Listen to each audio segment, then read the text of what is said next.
You know, honestly, Sharon, I love having a dog.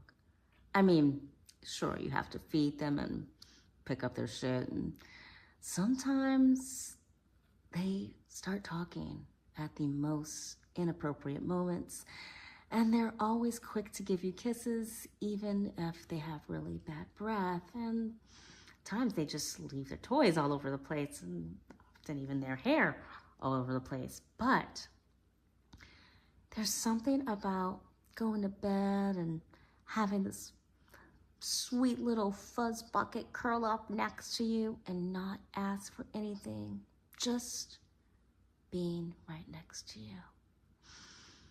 It's really nice. I mean, when I was married, the big difference was when you went to bed, there was someone asking something of you, just slap you with a dick and expect you to be like, whoop, let me jump on it.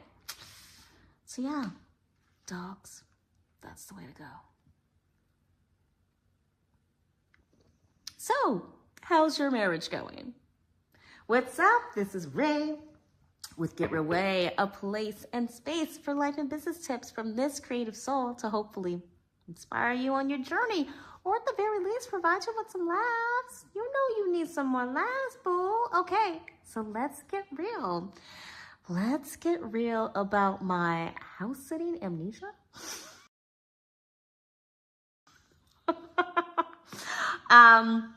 So this is a house sit video piece. Now, with that being said, I have been house sitting now for almost, let me see, gotta do some math here. Oh my gosh, well, it's been a year and a half. That's pretty crazy. That is pretty crazy. I love that. Okay, so it's been a year and a half. My plan is to do this 5 years, whoop, whoop. And during that 5 years, pay off all my debt, see much of the United States, at some point be able to travel abroad, and keep my business going strong, really grow my business. This is a lot that I want to do in 5 years, but when you think about it, 5 years is not that long. Think about how long you've been in a relationship with your partner or your pet, with Game of Thrones, like with a TV show. So there are definitely things out there that have a longer lifespan than my measly little 5-year plan. But remembering this plan is one thing that is really important to me in order to stay on task, to stay encouraged. Because at times I'm just like, okay, this bed is lumpy, or this couch is uncomfortable. I just want to have my own pace. Like, I don't want to do this. But then I'm reminded, you want your own place, girl, you're gonna have to get a new job or go move in with your mom. And at my age, I don't want to move in with my mom. I love my mom, don't get me wrong, but I harnessed a belief that relying on living with family members who have more security than you do should be the last result, because they worked hard for their security. So for me to just be like, yeah, I don't want to go work for corporate America anymore, or gosh, finding a job is really not great. It's not the job I want. So I'm going to go live with you because you got a house, right? I don't have to pay rent. Oh, do I have to pay you a little something? Well, I'll give you a little something, but you got a house and you had it before I came. So really, you shouldn't need anything from me. Can't I just live here rent free? I'll buy my own food, but when I come visit, you buy food for me. So I'm just saying, are you still going to buy me some cookies? Like, no. At some point, grow up, make your mistakes, own your mistakes, make choices, own your choices, be proud of those choices, stand by those choices. And if you hate your choices, then don't expect other people to have to make your life more livable, more comfortable, because you want to stand by your choices. I want to stand by my choice of working for myself. And so for now, house sitting is a really good way for me to continue to work for myself and also travel and at the same time get to see how other people live. I've been very fortunate to be able to stay in some very beautiful homes in very different parts of the United States and just see, like, there's things that I've never thought of to have in my home, or things that I like, but I never thought, yeah, I should aspire to have enough money to have something like that for me. Like, that's okay. And so, if you've seen some of my other videos, then you may also know that while I've been doing this for a year and a half, my divorce was officially finalized last year. Whoop, whoop. And I'm not dating. Whoop, whoop. Actually, I don't mind that so much. However, so I do spend a lot of time on my own because I'm going to different cities. Now, I do have a plan. Initially, I just wanted to go to like states I hadn't been to and like, yeah, I heard that city sounds cool. I want to go to that city. Now, honestly, I have to say early on, I did find myself going to places partly because it was en route to wherever I needed to go. Partly because the house looked nice. And so I did a number of sits in different spots where, while, you know, I got to experience that area. But I was also able to say at the end of the sit, as much as I loved it, am I in a rush to come back? Like, would I live here? And at the time, I'm usually like, oh, I would love to live here. There's probably like maybe 1 or 2 places where I'm like, I want to live here. And in one case, there was nothing wrong with the home. I was just like, no, this is not the city for me. But with that being said, having like, it's like when you want to, if you keep telling yourself, no, I can't have the treat, I can't have the treat, I can't have the cookie, I can't have the cookie. At some point you might be like, you know what? I want to know what that cookie tastes like. I'm going to eat that cookie. And then either you fall in love with it, oh my gosh, it's the best cookie ever, or, oh, that wasn't even that good. I spent all this time resisting, and now I know what it's like. I've had the experience, and I'm good with that. And so for me, a lot of the places I've been to have been like, yeah, that was a really nice experience, but this will not be my forever home. But yeah, it was a nice experience. Now, why do I bring all this up? Because I fall in love with the dogs, y'all. I fall in love with dogs. So most of my house sits are dogs and cats. Love cats to pieces. When I was in New York, I had 2 cats. One of my cats lived to be 18, I believe. And yeah, he hung through. He was around for COVID. He was like, I got you. And I'm like, you got me, boo. Yeah. And actually for the first part of the lockdown, it was just me and him.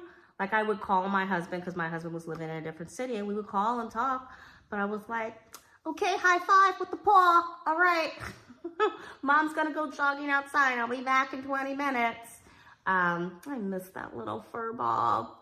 But having my own fur ball also meant that I did not get to travel much, partly because I didn't have the money to travel much, but also that little fur ball, he needed food, he needed litter when he stopped using the toilet, and to get a pet sitter wasn't always easy. I think I took 2 vacations. Oh my gosh. I must have, that's interesting. So I'm like, I know I took 2 vacations, in 2019, and they were short trips, and one of them there was definitely a pet sitter involved. I'm not going to tell you what happened with the other one, but he was alive when I came home, so don't be mad at me. He was a good cat. But I'm just thinking, if I had that, I guess I'm just like, who took care of this cat? Because I know when my husband and I were dating, we had a trip together. Okay, actually, I think that was after we got married. We had a trip. Maybe, I don't know if that was before or after we got married. We had at least one trip. And then I went to go see my sister. That's 2 trips. Okay, so we had 2 trips, possibly 3. We were together for almost 20 years and took a total of 3 to 4 trips together.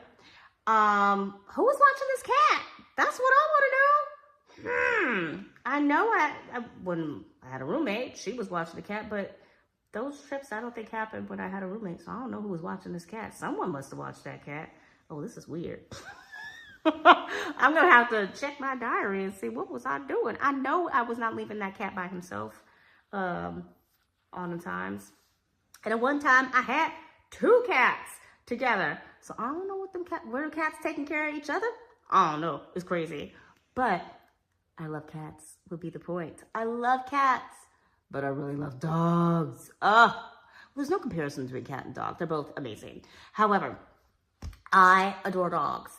And the entire time I was a proud cat owner, I was saying to myself, I love you so much, but I also really want a dog. I would envision, like, some people will just be like, oh, someday I'll get married and I'll look like this. And I was just like, someday I'll have 2 or 3 dogs and they'll go on the beach with me for a walk. Yeah! Oh, but what kind of dog do I want? I don't know. I want a little dog and a big dog, and I don't know, is it a big dog or a medium dog? I'm like the brain of a 5-year-old when it comes to doggies. In fact, this dog is looking at me now like, are you okay? If you hear some snoring in this video, it's the dog. Just FYI. Okay, so clearly I'm a bit obsessed when it comes to the pooches. And I found myself getting really frustrated recently. I'm like, this house is beautiful. The neighborhood is fairly peaceful, but every so often, the sleeping dogs, I'm afraid to even say this right now, y'all, because there are dogs on both sides of me, will wake up and bark like they want to murder somebody. And it goes from really peaceful to, and so I found myself going, and I have my headphones, but I can't like mute myself fast enough a lot of times. I've been doing a lot of podcast recording, and it's just stressful. There is an acting site that I sometimes go on to either work on my own material or help people work on their material. I haven't been on that since I've been here because I'm just like, I don't want these dogs to go off. It's very disruptive. I did one house sit where there were 2 kittens, and I had my headphones on working with someone, and I had to meow, meow, meow. And she's just like, oh, you have cats? And I'm like, they're not mine. But she couldn't record our session because of this constant noise. And I just felt horrible. So I've been asking myself a lot, like, would I come back? Would I come back to these doggies that are so sweet? They are so lovely. Love them, love them, love them. And when, I've been in homes where people are like, well, we have shock collars. And I'm just like, shock collars, do I really have to? Like, I don't want, like, dogs bark, let them bark. Let them be. We don't have to do a shock collar. Can't they just be? But this is a situation where we go outside, one dog is happy, but the other dog is barking nonstop. We come inside, and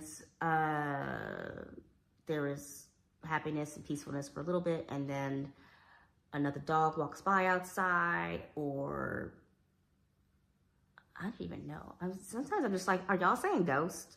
Because I have no clue what is going on right now, but you guys are just going crazy.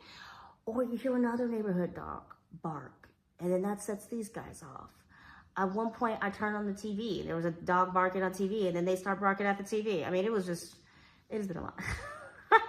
It's been a little over a week, and I'm like, please stop barking. Strangely enough, they are more quiet on the weekend, which is a little strange to me, because I would think during the week, during the daytime, it should be fairly quiet because people are at work or what have you. And now I'm over here like, are, I don't know. I don't know what's happening over here. But all the same, maybe people take their dogs with them away on the weekend. I don't really know. But I got a lot of barking. And my nerves can't take it. And so as I'm planning my next couple of months, I'm looking at working with a lot of cats. And that really isn't related to the barking issue. We have a scratcher over here, friends. Working with the cats is because I may need to be off site for 6 hours or 8 hours, just like someone going to work. So I just want to make sure that I'm caring for a pet that's not gonna fall apart if, you know, I'm delayed on the subway or something like that. So that is why that is happening. And as I've been asking myself, like, oh, these dogs are really sweet. I mean, when they get into bed with me at night, I'm like, yay, they want to be next to me. I'm so lucky. Woo, woo, woo, woo. And I love taking them for walks. Just cuddle bugs. I love it. I love brushing them. I'm so happy hearing them snore. However, that's the thing I'm going to hold on to when I walk out the door. And I'm trying to get better about this because I'm thinking about, and you know, part of me, I'm going to put a pin in that. Part of me is saying, I've never been around dogs that bark this much. And then I have to say, wait a minute. Just in February, so this is March, so just last month, I was on an island with 2 dogs, beautiful view from the home, comfortable home, and yet, anytime a package was dropped off, I didn't even know what the other barking was because I don't feel like there were that many packages coming in. These dogs would just, and you know, I feel like I almost lost a client because of it. And that can happen. I'm trying to grow my business, not shrink it. So again, noisy barking, interfering with my work, that's not a good thing, right? Is it just the 2-dog syndrome? No. I mean, I've had some single pups who will bark, but after I leave, I go, oh, I want to go back. Oh, that dog was so amazing. I miss that dog. I agreed to another house sit where the bed was extremely uncomfortable. And I wound up sleeping on the couch, I think. Was that the couch or the floor? I think I wound up sleeping on the couch the last few days there. And so I agreed to do the house sit again, but I said, would you mind if I take the extra padding off the bed? She's like, no, do whatever you need to. If you want, you can sleep in my bed. You know, I'm sorry, da-da-da-da. No, it's fine. I adored her. I adored her dog, right? So I knew, gosh, if I go back there, I told myself it's a really big decision I'm making to go back there. But I'm going to do it. I'm going to ask for what I need. And I did, and it's fine. It's not a problem. Now, you might be thinking, why didn't you just take the cushion off when you was there the first time? I didn't even realize that there was this whole cushion thing happening the first time, and I was busy and I was tired, and the lighting wasn't very good. And that's another thing I forgot about. The lighting wasn't very good. And so I felt like I was working in the dark. That's not good.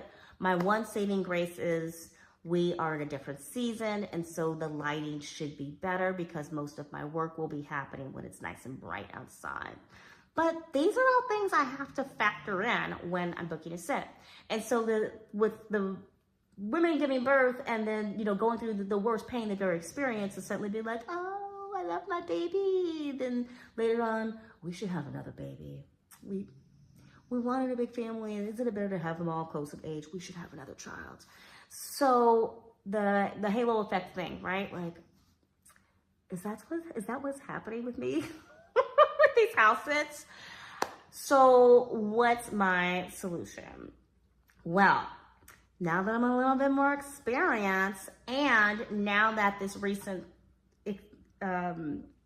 barking insanity has brought me to a point where I'm like, ooh, I want to plan better. I'm not going to ban dogs from my house sitting life. I I love dogs too much. It's not gonna happen. And it's not like I'm gonna start dating anytime soon. So, come on dogs, cuddle up next to me. No licking. No licking. I don't wanna kiss you, no licking. That's probably what I'll say to my future boyfriend. No licking. Brush your teeth, no licking.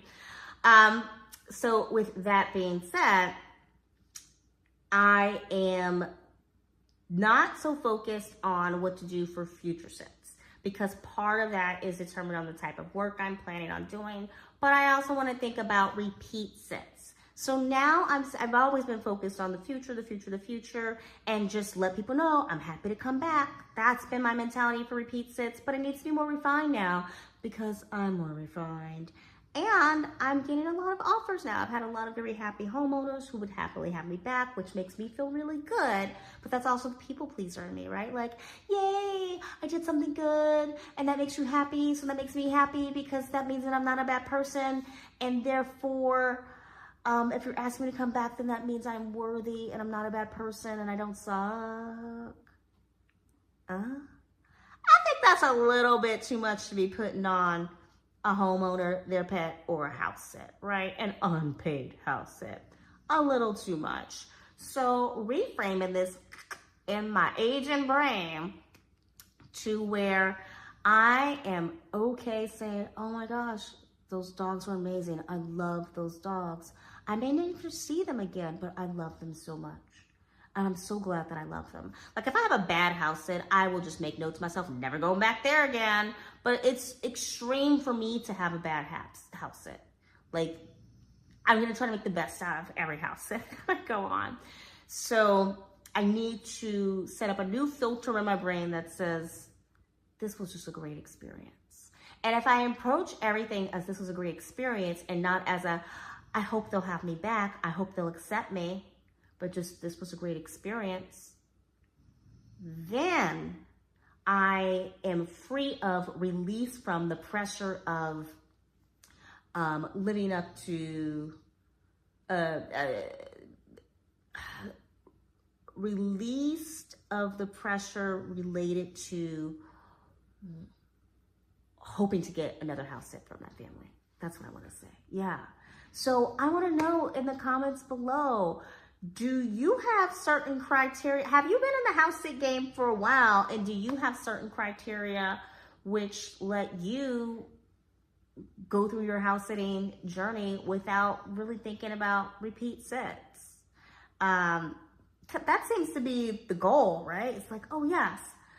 When I talk to people who aren't house sitters, they're like, oh yeah, that sounds like such a great idea, because then you'll get to meet people, and then if they like you, you'll go back and you'll have all these repeat sits. But to be honest, a lot of people don't plan their vacations around the same time every year. In general, my brain is thinking, don't you have the same holidays, the same vacation time at work, and the same holidays that you celebrate?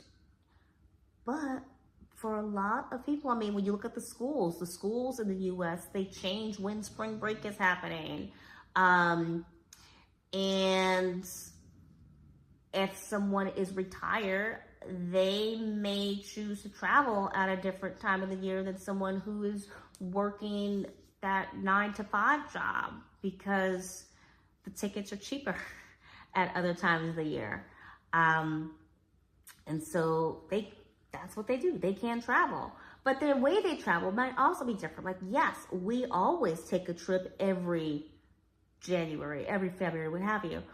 But maybe some of those trips are on a plane to another country, and other times it's let's get into the camper van and let's drive around with our pets. So the repeat sit at the same time of year with the same animals just isn't as frequent as I thought it was going to be. That's also partly because I do care for a lot of pets of retired individuals as well, or individuals that have small children in school, and so the families are adjusting off those schedules. So there you go. There you go. I should not expect repeat sits all over the place. It's okay that my friends and family think that was my life, but Now that I've been in the game for a while, I have to be like, yeah, just make it an amazing experience while I'm there and let them know that I'm happy to come back if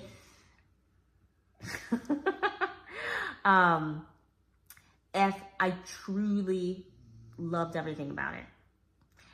And I can also set filters on my email alerts so that I know the homes that I really love when they're looking for another sitter. But I also have to accept that with over 50 house sits now in a year and a half, a lot of the people that have asked me back, I haven't been able to say yes because I've booked other things, right? And I am telling people like, hey, if you have just rough dates in advance, please let me know. I will hold that time for you. But a lot of people aren't able to plan 3 months, 6 months in advance. They're just not. Maybe they don't have that money. Maybe they don't have the schedule for all the other family members. They're just not able to. So I feel very fortunate that I'm in a position where I can plan that far in advance, but I don't realistically expect others to plan that far in advance. So yeah, all this to say, set yourself up for success by alleviating some pressure on yourself and be willing to adjust how you frame things in the house sitting journey. Be willing to just have an amazing experience and not worry about how it's going to affect your future.